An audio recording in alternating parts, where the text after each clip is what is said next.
আসসালামু আলাইকুম ওয়া রাহমাতুল্লাহি ওয়া বারাকাতুহু। বিয়ে কঠিন জেনা সহজ এই পর্বে আপনাদের সকলকে জানাই স্বাগতম। চলুন মূল আলোচনা শুরু করার পূর্বে আমরা জেনে নেই আজকের এই পর্বটির মাধ্যমে আমরা কি জানতে পারবো। ১ নাম্বার, বর্তমান সময়ে কিভাবে বিবাহটা কঠিন হয়ে পড়েছে। ২ নাম্বার, জেনাটা কিভাবে সহজ হয়ে গিয়েছে। ৩ নাম্বার, বিবাহকে কিভাবে আমরা খুব সহজ করতে পারি তা নিয়ে আলোচনা করবো ইনশাআল্লাহ। চলুন মূল আলোচনায় ফিরে আসি। বর্তমান সময়ে বিবাহটা অত্যন্ত কঠিন হয়ে পড়েছে, কেননা আমরা চাইলেই সহজে বিবাহ করতে পারতেছি না, কিন্তু আমরা জেনা খুবই সহজভাবে এটা করতে পারতেছি। যেমন ধরুন, আপনি যদি চান আপনি শুধুমাত্র ফ্রিতেই জেনা করবেন, তাও করতে পারবেন। যদি আপনার হাতে একটা অ্যান্ড্রয়েড ফোন থাকে তাহলে আপনি অনায়াসেই সেই ফোনের মাধ্যমে আপনি অশ্লীল ছবি দেখতে পারবেন এবং ফোনের মাধ্যমেই মানুষের সাথে অশ্লীল কথায় জড়িয়ে পড়তে পারবেন। এটাও এক ধরনের জেনা। আপনি যদি চান অল্প কিছু টাকার মধ্যে জেনা করবেন, হ্যাঁ সেটারও সুযোগ আছে বর্তমান সময়ে আমাদের এই দেশে। পতিতালয়কে লাইসেন্স সহকারে বৈধ বলা হচ্ছে, অর্থাৎ পতিতালয়ে মানুষ অনায়াসে জেনা করতেছে। এটাকে তারা বলতেছে আমাদের লাইসেন্স আছে, আপনারা কেন আমাদেরকে বাধা দিচ্ছেন। এখানে তো অনেকেই আসে, আমরা তো মানুষের সুযোগ সুবিধা দিচ্ছি, আমরা তো যুবক সমাজদেরকে বাঁচাচ্ছি, আমরা তো তাদের সেবা করতেছি। তো এই বলে মানুষকে বোঝাতে থাকে যে তারাও একটা কাজ করতেছে। আপনি যদি চান যে আপনি রাস্তায় হাঁটবেন তারপরও জেনা করতে পারবেন, কিভাবে দেখুন, আমরা যদি রাস্তায় হাঁটি আমরা দেখতে পাই বিভিন্ন পোস্টার, দেখতে পাই বিভিন্ন পোস্টার। যদি আমরা রাস্তায় হাঁটার সময় ১০০ পোস্টার দেখি, আমরা দেখতে পাই ৯৫টা পোস্টারের মধ্যে নারীদের ছবি দেওয়া হয়েছে। শুধুমাত্র নারীদের ছবি দেওয়া থাকলেই একটা বিষয় হতো, কিন্তু আমরা দেখতে পাই সেখানে অশ্লীল ছবি দেওয়া থাকে। শুধু এখানে শেষ নয়, আমরা যদি হসপিটালে যাই সেখানেও আমরা দেখতে পাই মেয়েদের অবস্থা খুবই জঘন্য, তারা খুবই নিজেকে উলঙ্গ করে হাঁটতেছে রাস্তাঘাট। শুধু আমরা এখানেই শেষ, বিষয়টা কিন্তু এরকম না। জেনা এতটা সহজ হয়েছে যে আপনি বিভিন্ন শপিং মলে যাবেন, দেখবেন সেখানে মেয়েদেরকে উপস্থাপনা করা হচ্ছে আকর্ষণীয় ভাবে, যাতে করে যুবকরা তাদের প্রতি আকৃষ্ট হয়, জেনার মধ্যে লিপ্ত হয়ে যায়। আমরা যদি আরেকটু লক্ষ্য করি, দেখতে পাবো যে আমরা ফোন যে আমরা কিনতে যাই তখন আমরা দেখতে পাবো যে প্রত্যেকটা কোম্পানি তাদের ফোনে অ্যাড দিচ্ছে নায়িকাদের দিয়ে, চাই সেটা নাটকের নায়িকা হোক অথবা ছবির নায়ক হোক অথবা পর্নের নায়িকা হোক, যে কোনো নায়িকা হোক না কেন, তারা তাদের সেই নায়িকার মাধ্যমেই ফোনের রিভিউ দিবেই। অনেকে খাবার রিভিউ পর্যন্ত নায়িকাদেরকে দিয়েছে।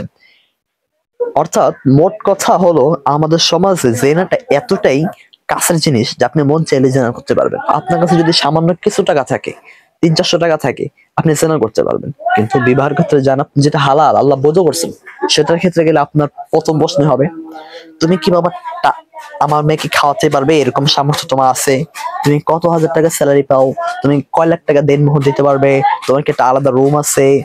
তোমার কি জায়গা আছে? তুমি কতটুকু পড়াশোনা করছো? হাজারো প্রশ্ন। কিন্তু আমরা দেখতে পাই একটা ছেলে একটা মেয়ের সাথে রিলেশন করতে গেলে কোনো টাকা পয়সা লাগে না, কিছুই লাগে না। হ্যাঁ, কিছু বাদাম, চা, কফি, কিছু পিজা, কিছু বার্গার ইত্যাদি দিলেই তাদের মধ্যে গার্লফ্রেন্ড বয়ফ্রেন্ডের সম্পর্ক হয়ে যায়। কিন্তু হালাল যেটা হওয়ার কথা ছিল হালালের ক্ষেত্রে, সেটা হয়ে গেছে হারামের ক্ষেত্রে। আমরা দেখতে পাচ্ছি যে খুব সহজেই যুব সমাজ হারামের মধ্যে জড়িয়ে পড়তেছে, কারণ তারা হালালটাকে সহজভাবে পাচ্ছে না। বিবের কথা বললেই তাদেরকে বললে মাত্র বয়স এত, এত বয়স হয়েছে, এখন কি পড়াশোনা, এখনো ১০ বছর বাকি, এখনো ১৫ বছর বাকি, ৫ বছর বাকি, বিভিন্ন অজুহাত তাদেরকে মানুষ দিচ্ছে। শুধু এখানে শেষ, যখন আপনি বিবাহের কথা বলবেন তখন বলবে তুমি খাওয়াবে কি, তোমাকে তো আমি খাওয়াইতে পারি না। এখানে আমরা একটা খুব একটা সূক্ষ্ম বিষয় আমি আপনাদেরকে বলতে চাই, একটু মনোযোগ সহকারে শুনুন। ধরুন আপনার একটা ছেলে আছে আর রহিম নামক একটা লোক, ওনার একটা মেয়ে আছে। এখন এই রহিম নামক ব্যক্তিটা উনি ওনার মেয়েকে কি এখন খাওয়াচ্ছে না? উত্তর আসবে অবশ্যই সে খাওয়াচ্ছে। আচ্ছা, আপনার ছেলেকে কি আপনি এখন খাওয়াচ্ছেন না? খাওয়াচ্ছেন, ঠিক আছে মানলাম। আপনার ছেলের খরচ আপনি কি এখন দিচ্ছেন না? দিচ্ছেন। আপনার মেয়ের খরচকে দিচ্ছেন না? উত্তর আসবে অবশ্যই দিচ্ছি। তাহলে তাদের সাথে শুধুমাত্র বিবাহ শব্দটা লাগলেই কেন মাত্র তাদের এই খরচটা ওই স্বামীর ঘাড়েই চলে যেতে হবে? কেন? তার যখন সামর্থ্য হবে তখন সে সেটা দিবে তার স্ত্রীকে। এখন আপনি একটু সহায়তা করুন না, জেনা থেকে আপনার ছেলে মেয়েকে বাঁচান, নাকি আপনি চান আপনার ছেলে মেয়ে জেনা করে চিরস্থায়ী জাহান্নামে চলে যাক? এটা চান? উত্তর আসবে আমি তো চাই না, কিন্তু আপনার কর্মকাণ্ড তো আপনার ছেলে মেয়েকে জাহান্নামের দিকেই অগ্রসর করতেছে। বিবাহের আগে যেমন আপনি আপনার ছেলে খরচটা দিচ্ছেন, বিবাহের পর আপনি আপনার ছেলে খরচটা দিন না, আপনি আপনার মেয়ের খরচটা আপনি দিন না, মানে মেয়ের বাবা দিক না।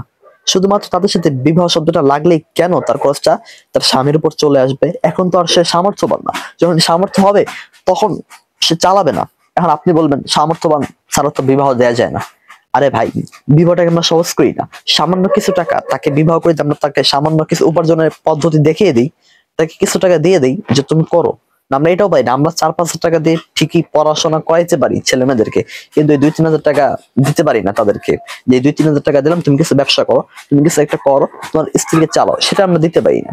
মানে আমাদের অবস্থা হলো এরকম যে যদি এরকম একটা নিউজ আসে আমাদের কাছে যে আপনার ছেলে এই মুহূর্তে আগুনে পড়ে অনেক আহত হয়েছে, যদি আপনি এই মুহূর্তে 50,000 টাকা না দেন আপনার ছেলেকে বাঁচানো যাবে না। দেখবেন প্রত্যেকটা বাবা মাই তাদের জায়গা জমি স্বর্ণ অলংকার যা আছে প্রত্যেকটা জিনিস বিক্রি করে হলেও সে 50,000 টাকা নিয়ে আসবে।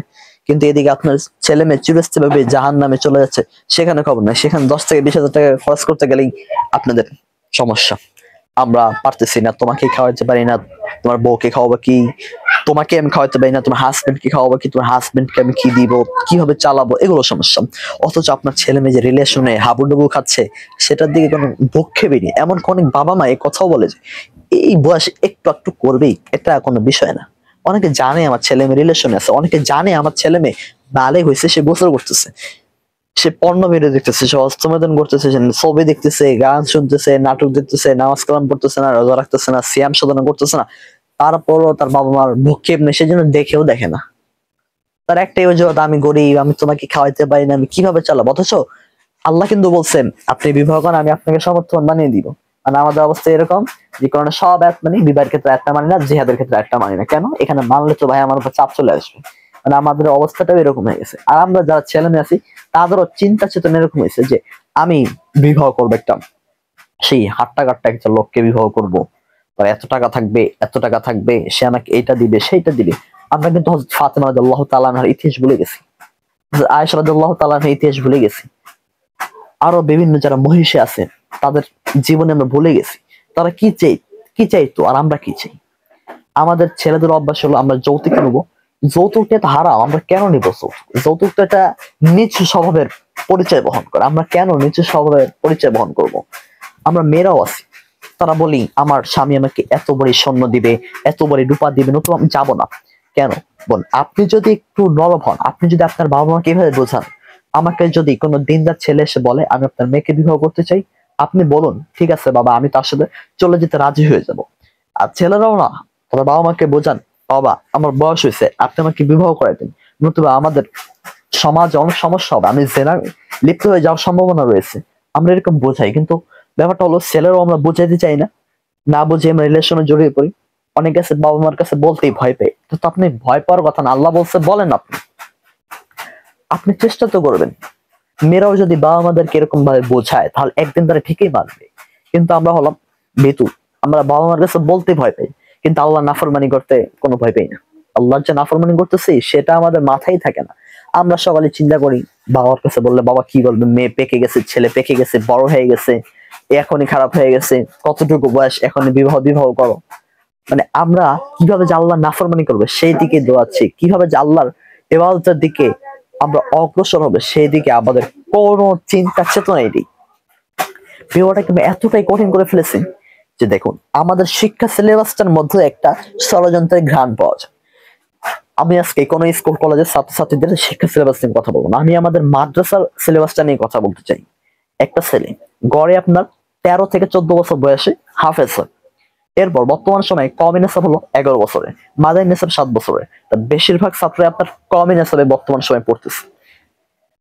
তা আমরা যদি ধরি একটা ছেলের 14 বছর বয়সে হেফজ শেষ হলো, এরপর একটা ছেলের 11 বছর বয়সে আপনার মাওলানা শেষ হলো, তাহলে 14 আর 11 মোট 25 বছর।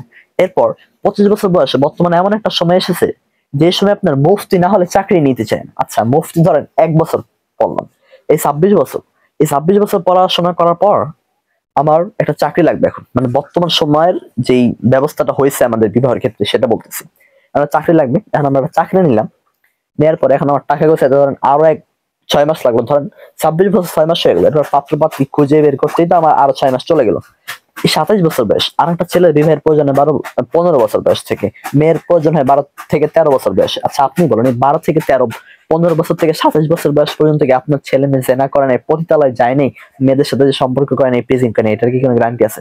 আপনি কি আল্লাহর সামনে দাঁড়াইতে পারবেন? যে আপনার এই যে ছেলে মেয়ে এতগুলো গুনাহ নিয়ে যে আল্লাহর সামনে দাঁড়াবে, সাথে সাথে আপনাকেও জাহান্নামে নিয়ে যাবে, নাকি আপনি মনে করছেন যে আপনাকে জাহান্নামে নিয়ে যাবে না? বিষয়টা কিন্তু এরকম না। আপনার ছেলে মেয়ে যে গুনাহ করবে বিবাহের বিবাহ না করতে পারার কারণে, আপনি যে তাদেরকে বিবাহ দেন নেই, 1% ভাগ গুনাহের যেটা আসবে, গুনাহ যেটা আসবে 1% গুনাহ, সেই গুনাহটা আপনার আমলনামায় যাবে। আপনার কি একটু ভয় হয় না? আপনি কি একটু আল্লাহকে ভয় করেন না? আপনার কি আল্লাহর উপর একটু ভরসা নেই? আল্লাহ বলতেছে আমি সামর্থ্যবান করে দিব তোমার ছেলেকে, তোমার মেয়েকে। তাহলে আপনারা কেন অগ্রসর হচ্ছেন না? কেন ছেলে মেয়েদেরকে জেনার দিকে ঠেলে দিচ্ছেন? এখন বলুন, আমরাই যদি বিবাহটাকে এত সহজ বিষয়টাকে যদি কঠিন করে দিই, তাহলে কিভাবে ছেলে মেয়েরা এই জেনা থেকে বাঁচবে? এখন তো 300-400 টাকা হলে জেনা করতে পারে। একটা সাপোজ একটা ছেলে মেয়ে তো বলবেই 1.5 লাখ টাকা 2 লাখ টাকা আমার কাবে এনে দেওয়া লাগে। তাহলে আমি কেন 1.5 লাখ টাকা 2 লাখ টাকা দিয়ে কাবে দিয়ে একটা স্ত্রীকে ভোগ করতে যাব? আমি তো 1.5 লাখ টাকা 2 লাখ টাকা হলে প্রায় শত শত নারীকে ভোগ করতে পারতেছি। ভালো না? প্রতি মাসে 3-4টা করে ভোগ করতে পারতেছি। তাহলে তো ভালো, 300-400 টাকা হলে এক একটা নারী ভোগ করতে পারতেছি। এগুলো খবরে পাওয়া যায়, 300-400 টাকার মাধ্যমে মানুষ জেনায় লিপ্ত হচ্ছে, সেগুলো খবরে পাওয়া যায়। খবরটা একটু পড়ুন, দেখবেন, জানতে পারবেন, বুঝতে পারবেন। কিন্তু আমরা কি করতেছি? ছেলে মেয়েদেরকে নিয়ে শুধুমাত্র বিবাহের ক্ষেত্রে পিছনে, আর জেনার ক্ষেত্রে শুধুমাত্র সামনে, শুধুমাত্র সামনে, শুধুমাত্র সামনে। আজকে আমার টপিকটা মূলত স্কুল কলেজের ছাত্রদেরকে নিয়ে, তাদেরটা সম্পর্কে আমি কিছুটা কথা বলবো। মূলত আমি আজকে কথা বলতেছি মাদ্রাসার শিক্ষা ব্যবস্থা নিয়ে এবং তাদের যে ছাত্রছাত্রী রয়েছে তাদেরকে নিয়ে। দেখুন, আমরা প্রত্যেকটা বাবা মাই মনে করি আমরা আমাদের ছেলে মেয়েদেরকে মাদ্রাসায় দিয়েছি, সে অনেক বড় হবে, সে অনেক ধার্মিক হবে। ঠিক আছে, এটা শিওর। আপনার ছেলে মেয়ে মাদ্রাসায় পড়তেছে, সে ধার্মিক হবে। 100%-এর মধ্যে আপনার 95% ছেলে মেয়ে ধার্মিক হয়। কিন্তু একটা কথা মনে রাখবেন, ধার্মিক ছেলে মেয়েদের বিবাহের প্রয়োজনটা আরো আগে হয়। এই জন্য তাদেরকে যদি আমরা যথাসময়ে বিবাহ না দিই, তারা এই সমাজের সবচেয়ে নিকৃষ্ট মানুষে পরিণত হয়। বিষয়টা একটু স্পষ্ট করে বললে বুঝে আসবে। দেখুন, একটা ছেলে একটা মেয়ে সবসময় তার যখন মাদ্রাসায় থাকে, এটা দিনের পরিবেশে থাকে, তারা সবসময় পাপ মুক্ত পরিবেশে থাকার চেষ্টা করে। কিন্তু যখন তারা বাসায় আসে, তখন দেখা যায় বাসার মধ্যে ভাবি থাকলে ভাবি চলে আসে সামনে। এরপরে যদি আরো কোনো গ্যারে মাহারাম থাকে, যদি যৌথ পরিবারে থাকে, তাহলে দেখা যাবে মামাতো বোন, খালাতো বোন, চাচাতো বোন তারা আসবে, তাদের সাথে কথাবার্তা হবে। কিন্তু তখন এই মাদ্রাসার ছেলেমেয়েটা কি করে? যেহেতু তারা মাদ্রাসায় ছিল, এখন তো গ্যারে মাহারামের সাথে কথা বলা যাবে না, এই কারণে সে কি করে? সে দূরে থাকে, এগুলো থেকে সম্পূর্ণ বিরত থাকে। এখন তার তো যে একটা ফিলিংস, একটা যে আবেগ ছিল, সে সেটাকে কন্ট্রোল করলো, ধরে রাখলো। না না, আল্লাহ হারাম করছে, হারাম করছে। আচ্ছা আপনি বলুন, এটা কত বছর করবে সেটা? এভাবে কত বছর সে নিজেকে কন্ট্রোল করবে? আর এখন স্কুল কলেজের ছেলেমেয়ে হইলে, আমি বলতেছি না সকল স্কুল কলেজের ছেলেমেয়েরা খারাপ, দেখুন বেশিরভাগের দিকে ইঙ্গিত করে বলতেছি। তারা কি করতো? তারা তো হারাম মাহারাম গ্যারে মাহারাম মানতো না। তারা ভাবির সাথে কথা বলতো, চাচাতো বোনের সাথে হাত ধরতো, ঘোরাফেরা করতো, ওই জায়গায় যেত, সেই জায়গায় যেত, সফরে চলে যেত। তাদের তো যেটা ফিলিংস, সেটা তো ওই সময় কেটে যেত। তাদের তো আর 26-30 বছর বয়সে বিবাহ হলে এতটা সমস্যা নয়, যতটা সমস্যা এটা মাদ্রাসার শিক্ষার্থীদের। তাহলে আমরা আমাদের ছেলে মেয়েদেরকে মাদ্রাসায় পড়াই জান্নাত কামানোর জন্য, কিন্তু আমরা নিজেরাই আমাদের ছেলে মেয়েদেরকে জীবনকে ধ্বংস করে দিচ্ছি, তাদেরকে সঠিক সময় বিবাহ দিচ্ছি না। এই যে একটাই ওজন, বিবাহ করলে খাওয়াবে কি, তুমি খাবে কি, তোমার কি চালাইতে হবে, এই একটাই ওজন। কিন্তু আপনি যে আপনার ছেলে মেয়েটাকে জান্নাতি বানাইতে চাইতেছেন, আপনার জান্নাতি হতে চাইতেছেন, এর জন্য তো আপনার কিছু মেহনত করা লাগবে, চেষ্টা করা লাগবে। সেই চেষ্টাটা আমরা করতেছি না। আমরা ছেলে মেয়েদেরকে বাসায় পর্দার সিস্টেম করে দিই না। আবার অনেক বাবা মা আছে এরকম, আমি পরপুরুষের সাথে দেখা করি না, আমি পরপুরুষের সাথে ভেগে যাই, এটা আমার বিষয়। তুমি মাদ্রাসায় বলো, তোমাকে পর্দা করতেই হবে, করতেই হবে। কোনো চাচাতো বোন, কোনো মামাতো বোন, কোনো খালাতো বোন, কারো বাসায় যাওয়া যাবে না, চুপচাপ থাকতে হবে, কারোর সাথে মেশে যাবে না। তার যে একটা ফিলিংস, সে যে ভালো গেছে, তার যে একটা সাথী প্রয়োজন, সেটা বোঝারই চেষ্টা করে না, এখন আর ছেলে মেয়ে কি করবে? ছেলে মেয়ে এখন অনলাইনে পণ্যতে আসক্ত, হস্তমেতনে আসক্ত, ইপ্রিজিং আসক্ত, অনলাইনে চ্যাটিং করতেছে। একসময় বিশ্বাস করেন, মাদ্রাসার শিক্ষার্থীরা যে জেনায় লিপ্ত হবে, এটা কল্পনাও আমি করতে পারিনি কোনো। কিন্তু আমার সামনে আমি নিজে স্বচক্ষে একটা ছেলেকে দেখছি, জেনার কারণে সে ধরা খাইছে। তাকে মানুষ অনেক খারাপ খারাপ কথা বলতেছে। কিন্তু বিষয়টা একটু যদি গভীরভাবে আমরা চিন্তা করি, অনেক মাদ্রাসার শিক্ষার্থীদের সাথে আমাদের কথা হয়, তারা বলে তাদের কষ্টগুলো। এই কারণে তারা সমাজের মানুষ এর ধিক্কারের কারণে তারা দিন দিন মাদ্রাসার শিক্ষা থেকে দূরে চলে আসতেছে। কারণ তারা জানে লেবাস করে কোনো হারাম কাজে জড়ানো যাবে না, এবং তারা নিজেদেরকে কন্ট্রোলও করতে পারতেছে না এভাবে। আপনি বলুন, একটা লোকে যদি 15 বছর বয়সে ক্ষুধা লাগে, আপনি যদি তাকে সর্বোচ্চ সে কতটুকু অল্প কিছু সময় ধৈর্য ধারণ করতে পারবে? ধরেন একটা ছেলে 15 বছর বয়সে জনগোধা লাগলো, সে আপনার 10 টুনে 18 17-তে গেল, এবার আপনি 27 বছর বয়স পর্যন্ত কি সে বসে থাকবে? সে কি শুধুমাত্র পর্ণ এবং হস্তমৈথুনে কি মানে নির্দিষ্ট থাকবে? মানে এখানে কি সে থেমে যাবে? থামবে না, সে আরো বড় বড় জঘন্য কাজে চলে যাবে। কারণ শয়তান প্রথমে একটু অপরাধে নিবে, এরপর আরেকটু বড় অপরাধে নিবে, এরপর আরেকটু বড়, এক পর্যায়ে সে জেনা করে ফেলবে, যারও সন্তানের বাবা মা হয়ে যাবে তারা। আপনি কি চান আপনার ছেলে মেয়ে এরকম হোক? যদি না চান তাহলে তাড়াতাড়ি বিবাহের ব্যবস্থা করুন। এখন বলবেন সমাজের মানুষ কি বলবে, সমাজের মানুষ কি বলবে সেটা দেখার বিষয় না। সমাজে আপনার ছেলে মেয়ে যখন জেনা করবে, যারও সন্তান হবে, তখন তো সমাজের মানুষ আপনাকে বলবে বাবা তুমি তো সম্মানের কাজ করছো, তোমার ছেলে মেয়ে তো সম্মানের কাজ করছে। এটা কিন্তু কেউ বলবে না, তখন সকলেই ধিক্কার দিবে। কাজে বিবাহ করে দেন। আল্লাহ হালাল বলছে, হালাল হালাল, হারাম বলেননি। আল্লাহ বলছে আমি এদেরকে ধনী বানিয়ে দিব যদি এরা গরিব হয়। যে যুবক, যে যুবতী গুনাহ থেকে বাঁচার জন্য বিবাহে বসে, আল্লাহ তাআলার কাছে অনেক প্রিয়, তাদের জিম্মাদার আল্লাহ নিছে। কিন্তু আমাদের সমাজ আছে না, তুমি যে বিএফএ সম্পর্কে জড়াও, তোমার গার্লফ্রেন্ডের কথা টিপ দিয়া লাগবে মাসে, এটা আমি দিতেছি পকেট খরচ, কোনো বিষয় না। কিন্তু বিবাহ করা যাবে না পড়ালেখা শেষ না হয়। আমরাও আছে আল্লাহর রহমত এই বুঝতে ছোটবেলা থেকে ছেলে মেয়ে দেখে দিই। কিন্তু এটা তো পাশ্চাত্য সভ্যতার সংস্কৃতি, এটা তো আমার মুসলমানের সংস্কৃতি হতে পারে না। আমরা কেন নিজে দাবি করি মুসলিম, কেন নিজের ছেলে মেয়েদেরকে এরকম হারাম সম্পর্কের মধ্যে ফেলে দিচ্ছি? তাদেরকে কেন আমরা হারামের মধ্যে নিক্ষেপ করছি? একবারও কি আমরা নিজের বিবেকের কাছে প্রশ্ন করেছি? করিনি। আমরা শুনতে পাই আমাদের ছেলে মেয়ে ল্যাপের তলে বসে কথা বলতেছে, ল্যাপের তলে ছবি দেখতেছে, ল্যাপের তলে সে নাটক দেখতেছে। তার দিনের পর দিন ফজর কাজা হচ্ছে, দিনের পর দিন তার এশার কাজা হচ্ছে, দিনের পর দিন তার চেহারা ভেঙে যাচ্ছে, দিনের পর দিন সে অসুস্থ হয়ে পড়তেছে। আর কোনো খবরই নেই না। অনেক আছে বুঝেও বুঝে না, খালি অজুহাত, খালি অজুহাত। আপনার যদি এখন সংবাদ আছে আপনার ছেলে এই মুহূর্তে 50,000 টাকা না দিলে আপনার ছেলে মারা যাবে, আপনাকে দিবেন না? হয়তো কিছু বাবা মা পাওয়া যেতে পারে, তারা একেবারে দুর্বল, তারা দিতে পারবে না, কিন্তু তারাও চেষ্টা করবে। কিন্তু আপনার অবস্থা এরকম, আপনার ছেলে মেয়ে চিরস্থায়ী জাহান্নামে চলে যাচ্ছে, তাদেরকে জাহান্নাম থেকে একটু বাঁচানোর চেষ্টা করতেছেন না, ফিকির করতেছেন না। আপনি বলবেন এমন ছেলে মেয়ে কোথায় পাওয়া যাবে? আপনি কি চেষ্টা করছেন একবার বিবাহের জন্য? আপনি কি চেষ্টা করছেন? উত্তর দেন আমি চেষ্টা করি। চেষ্টা না করেই বলেন এরকম পাওয়া যাবে নাকি? এখন কি আর ওই যুগ আছে? হুজুররা খালি বলবেই বিবাহের কথা। এখন একটু হুজুরদের ব্যাপারে একটু আসে। আমাদের হুজুররাও আল্লাহর রহমতে আছে, তারা শুধুমাত্র মাইকের সামনেই বিবাহ দিয়ে দেন, বিবাহ দিয়ে দেন, এই করেন সেই করেন, খালি বলে, কিন্তু তারা নিজেদের ছেলে মেয়েদেরকে বিবাহ দিতে চায় না। দেখুন, আপনি একটা ভালো ছাত্র, ধরেন মেফাকে স্টান করছেন, আপনি এখন কাফিয়ে পড়তেছেন বা সরফেকার বা জাওয়াজ পড়তেছেন, ধরুন আপনি একটা আপনার হুজুরের মেয়েকে প্রস্তাব দেন, হুজুর আমি আপনার মেয়েকে বিবাহ করতে চাই, আমার টাকা পয়সা নাই কিন্তু আমার আখলাক চরিত্র ভালো, আমার যোগ্যতা আছে, আমার এলমে দিন এই বিষয়ে আমার পারদর্শিতা আছে। দেখবেন হুজুর কি বলে, না না এখন বিবাহ দেওয়া যাবে না, আমার মেয়ে আরো পড়াশোনা করবে। মানে উনিও চায়, আলেম হে উনিও চায় যে আমি আমার মেয়েকে অনেক বড় মানুষের কাছে বিবাহ দিব। কিন্তু আমরা আমাদের আকাবেদের ইতিহাস দেখলে দেখতে পাই ভালো চরিত্রের ছেলে বেশ দিয়ে দিচ্ছেন আমার মেয়েকে, কোনো দেখেনি ছেলের কি আছে না আছে, কিচ্ছু দেখেনি, খালি আখলাক ভালো দিয়ে দিছে। কিন্তু আমরা হুজুররা তো মাইক আল্লাহর রহমতে বলি ঠিকই, কিন্তু কাজে লাইছে কিছুই নেই, খালি মাইকে চিল্লাই বিবাহকে সহজ করুন, বিবাহকে সহজ করুন, বিবাহকে সহজ করুন। কিন্তু নিজের মেয়েকে বিবাহ দিয়ে 5 লাখ টাকা 10 লাখ টাকা দেন মোহর দিয়ে। হ্যাঁ যা থাকবে সেটা ভিন্ন কথা, কিন্তু আমরা ঢোল বাজাই, ঢোল ঢোল, বুঝছেন? মানে নিজেই বলি বিবাহকে সহজ করুন, কিন্তু নিজেরাই বিবাহকে কঠিন করে দিচ্ছি।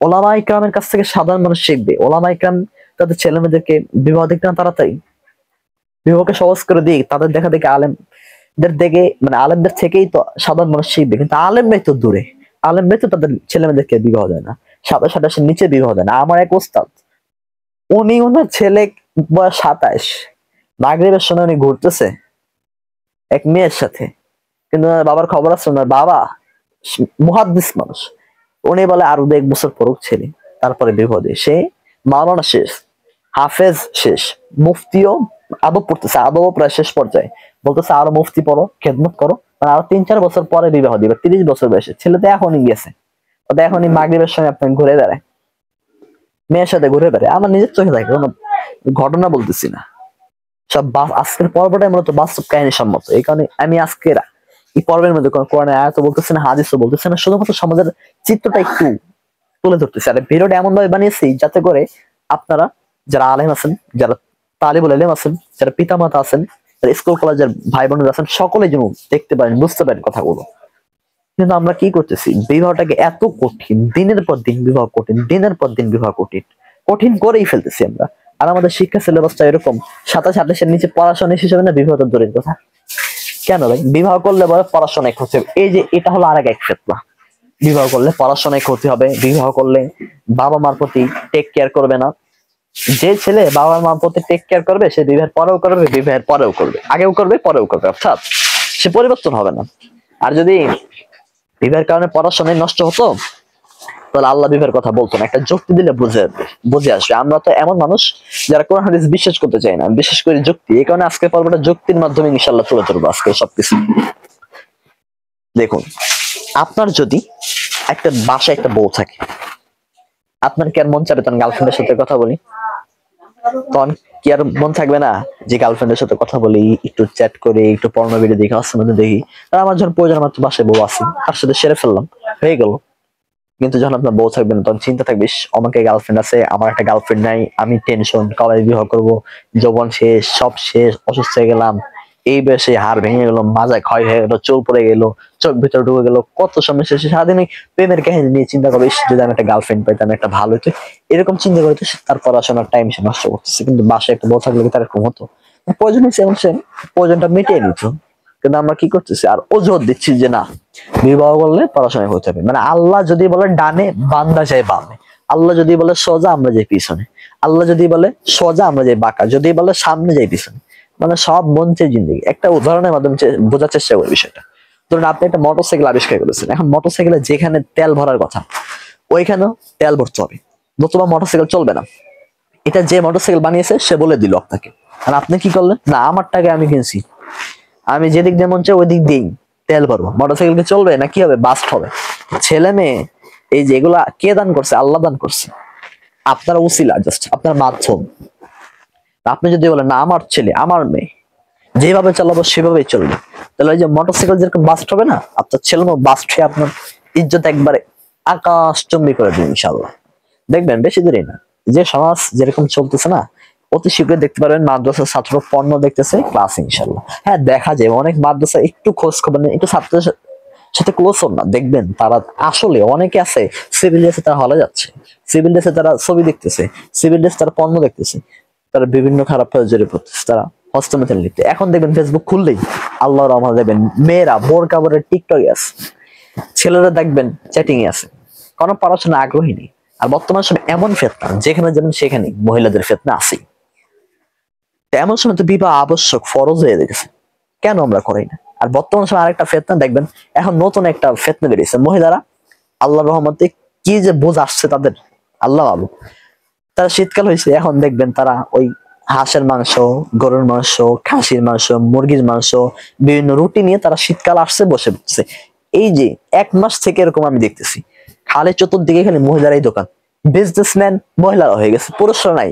পুরুষরা চুরি পরে ঘরে বসে আছে, আর মেয়েরা শার্ট প্যান্ট পরে বাইরে চলে আসছে। মানে সব উল্টা পাল্টা। এগুলো তখনই সম্ভব হবে যখন আমরা খেলাফত কায়েম করবো, মানুষকে আমরা বোঝাবো।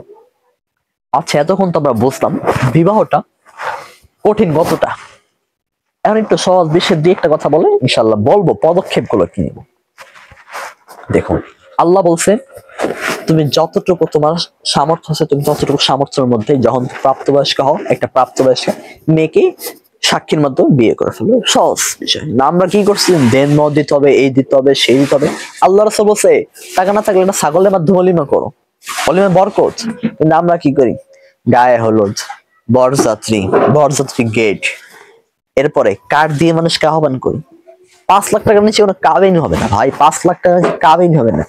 গেটে 50,000 টাকা, 20,000 টাকার নিচে হবেই না, গেটের ফিতাই কাটা যাবে না। গায়ে হলো 20 থেকে 30,000 টাকা খরচ করতে হবে না, না হলে তো আমি বিবাহ করছি এটা মনে হবে না।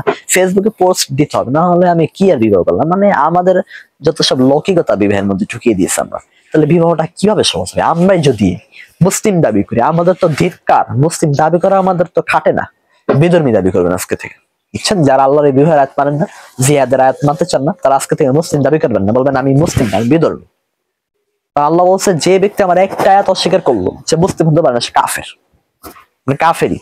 আপনি আয়াত মানতেছেন না, আল্লাহ বলছে বলক করে দিবেন, এরপরও কিন্তু যদি না হয় তবে, মানে এরকম শব্দ থাকবেই। মানে আল্লাহর উপরে কি নেই, আল্লাহ সব করছে কিন্তু আমরা করবো না। মানে এটা হয়েছে কেমন, মক্কার কাফেররা আল্লাহ রাসূলকে বলতো মুহাম্মদ তুমি সব বলো, সব মানি, একটা কথা মানি না। তা আল্লাহ রাসূল বলতো সেটা কি কথা? সেটা হলো আমরা যখন চূর্ণ বিচূর্ণ মাটিতে পরিণত হবো তখনও কি আমরা জীবিত হবো, এটা মানতে দেই না। পরকালে যে আমরা জীবিত হবে এটা মানতে পারি না, সব মানতে পারি এটা মানতে পারি না, তা আমাদের অবস্থা এরকম। সব মানতে পারি, সব আয়াত মানতে পারি, বিবাহের আয়াত মানা যাবে না, মানা যাবে না, মানাই যাবে না, বলো না এটা মানলে ইমান চলে যাবে, মানে এমন অবস্থা হয়ে গেছে আমার। যাই হোক, এখন আমরা বিবাহটাকে সহজ করতে পারি কিভাবে আসুন দেখি। সর্বপ্রথম আমরা যারা আলেম রয়েছি তারা তাদের ছেলে মেয়েদেরকে তাড়াতাড়ি বিবাহ দিয়ে সাধারণ মানুষকে শিক্ষা দিবে। এখন বলবেন জেলে ধরে নিয়ে যাবে, ভাই স্লোগান তো দেন মাইকে, ভয় করি না বলে বোমা আমরা সবাই রাসূল সেনা, সেই তো স্লোগান, খালি বিবাহের ক্ষেত্রে এখন এই কথা কেন? তারা যদি আমাদেরকে ইমান আমল ধ্বংস করার জন্য কূটনৈতিক চাল দিতে পারে, আমরা কেন কূটনৈতিক চাল দিতে পারবো না? প্রয়োজন আপনি জাল সার্টিফিকেট বানান, বয়স বাড়ায় নেন, তারপর ছেলে মেয়েদেরকে বিবাহ দিন। আমার একটা কথা বুঝে আসেন, 15 বছরের ছেলে মেয়ে তারা গার্লফ্রেন্ড বয়ফ্রেন্ডের সম্পর্কে বুঝে, তারা জেনা বোঝে, পরকীয়া বোঝে, রেপ বোঝে, ধর্ষণ বোঝে, সবই বোঝে, সেই ছেলে মেয়ে বলে বিবাহ বুঝে না। দেখেন আমরা কোন জামানায় আছি, এটা সম্পূর্ণ ওদের চাল। ওরা চায় মুসলমানদের সবচেয়ে, ওরা দ্বারা পশ্চিমার উদ্দেশ্য, ওরা চায় আমাদের ইমান যেহেতু অনেক মজবুত, এই ইমানের মাধ্যমে আমরা তাদের উপর জয় লাভ করবো। এখানে ওরা চায় ওদের ইমানটাকে যদি ধ্বংস করে দিতে পারি, এরপর ওদেরকে আমরা চিরস্থায়ী গোলাম বানিয়ে রাখতে পারবো। আর ইমানকে ধ্বংস করার সবচেয়ে উপায় হলো বিবাহটা দেরি করে দিই, এমনি ইমান ধ্বংস হয়ে যাবে। শিক্ষা ব্যবস্থাটা একটু ঘুরে দিই, এমনিতেই ইমান ধ্বংস। ওরা বিভিন্ন পদক্ষেপ করে আমাদের ইমান ধ্বংস করতেছে, কিন্তু আমরা মুসলিম বুঝতেছি না। আমরা ওদের পিছনে পিছনে চলতেছি তো চলতেছি, কোনো খবরই নেই আমাদের কি হচ্ছে না হচ্ছে। তাহলে সর্বপ্রথম পদক্ষেপ হলো ওলামায়ে কেরামের এদিকে এগিয়ে আসতে হবে।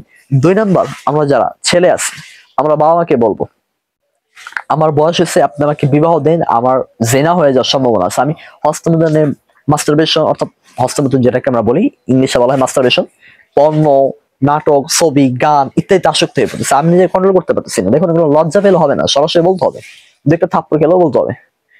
মেয়েদেরকে বলতে হবে বাবা যদি কোনো প্রাপ্তবয়স্ক ছেলে বালেক ছেলে আমাকে প্রস্তাব দেয়, আর যদি সে দিনদার হয় অবশ্যই আপনি আমাকে তার সাথে বিবাহ করে দিবেন।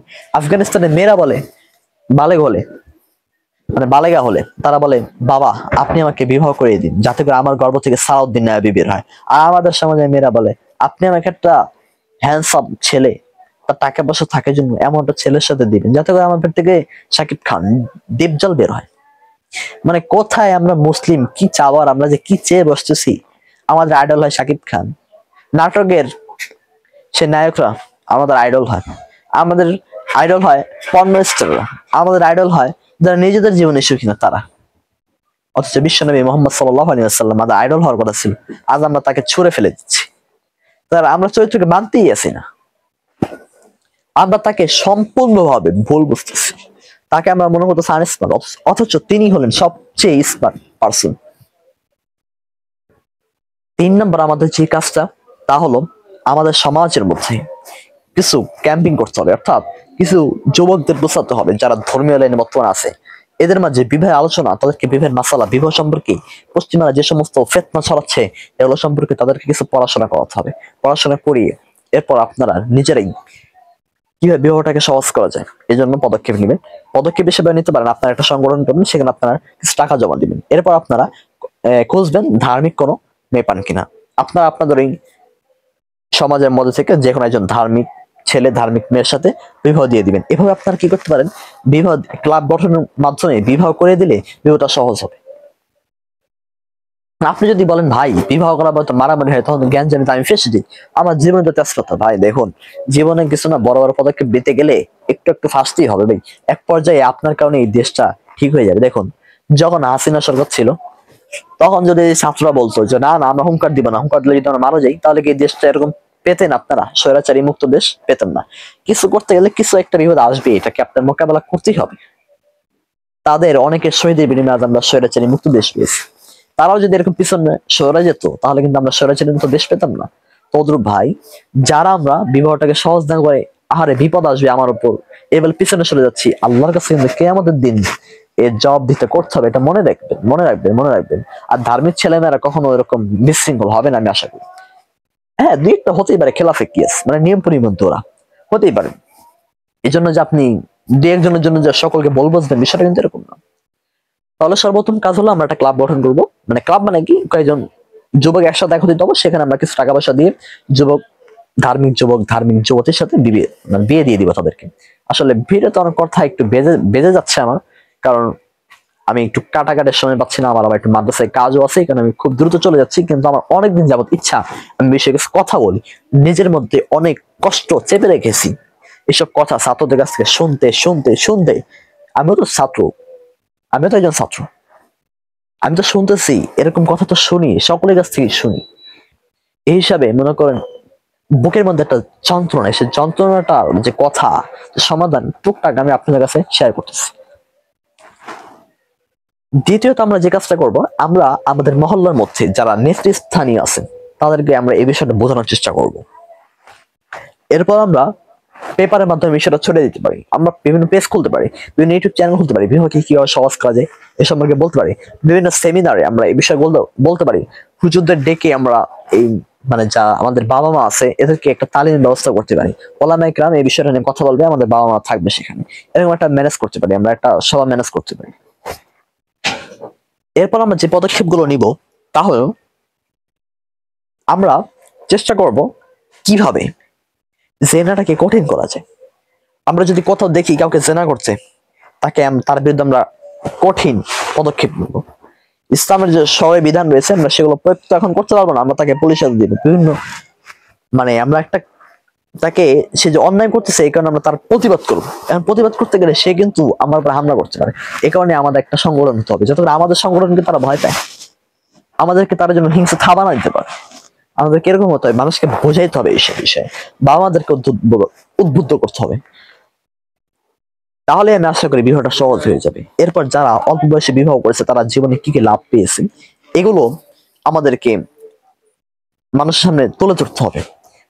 দেরিতে বিবাহ করলে কি সমস্যা হবে, আমাদের সমাজের উপর কি সমস্যা হবে, আপনার ছেলে মেয়েদের উপর কি সমস্যা হবে, বাবা মার উপর কি সমস্যা হবে, দুনিয়ায় কি সমস্যা হবে, আখিরাতে কি সমস্যা হবে, এইসব বিষয়ে তুলে ধরতে হবে। তাহলে এই জাতি বুঝবে এটা যে পশ্চিমাদের ষড়যন্ত্র, এটা বোঝাতে হবে। আমাদের রাসূল আকরাম সাল্লাল্লাহু আলাইহি ওয়াসাল্লাম তার মেয়ের বিবাহ কিভাবে হয়েছিল, তারা কতটা সাদাসিধেভাবে বিবাহ করেছিলেন, সেটা আমাদের মানুষের সামনে তুলে ধরতে হবে। সর্বোপরি আমরা কোরআন হাদিস মধ্যে কিভাবে নিজেকে পরিচালনা করা যায় সেদিকে আমরা ফোকাস করব। এরপর আমরা যে পদক্ষেপটা নিতে পারি তা হলো, আমরা যখন আমাদের সমাজের মধ্যে বিষয়টা হয়ে যাবে, তখন আমরা ধীরে ধীরে যখন আমরা যাদেরকে বিবাহ দিয়ে দিলাম তাদেরকে আমরা আমাদের এই ক্লাবের সদস্য বানিয়ে নিব। এরপর আমাদের ধীরে ধীরে যখন সদস্য বাড়বে তখন আমরা এক সমাজের মানে একটা এলাকা থেকে আরেকটা এলাকায় বিবাহটাকে সহজ করলাম। এভাবে যদি আমরা বিবাহটাকে সহজ করি না, দেখবেন এই পতিতা তারা এমনি থেকে সমাজে মানে এমনিতেই সমাজ থেকে দূর হয়ে যাবে। এই যে ইফটিজিং এটাও দূর হয়ে যাবে, যে গার্লফ্রেন্ড বয়ফ্রেন্ডের সম্পর্কে এটাও দূর হয়ে যাবে সমাজ থেকে। যদি আপনি আল্লাহর আইন বাস্তবায়ন করতে চান, আল্লাহর আইন বাস্তবায়ন করতে যদি গিয়ে আপনি মারা যান, আপনি শহীদ। আল্লাহর আইন বাস্তবায়ন করতে গিয়ে যদি আপনি সাফল্য হন, মানে সাফল্য লাভ করেন, আপনি হবেন গাজী। মুসলমান কিসের জন্য ভয় থাকে? মুসলমান তো বাঁচলে গাজী, মরলে শহীদ।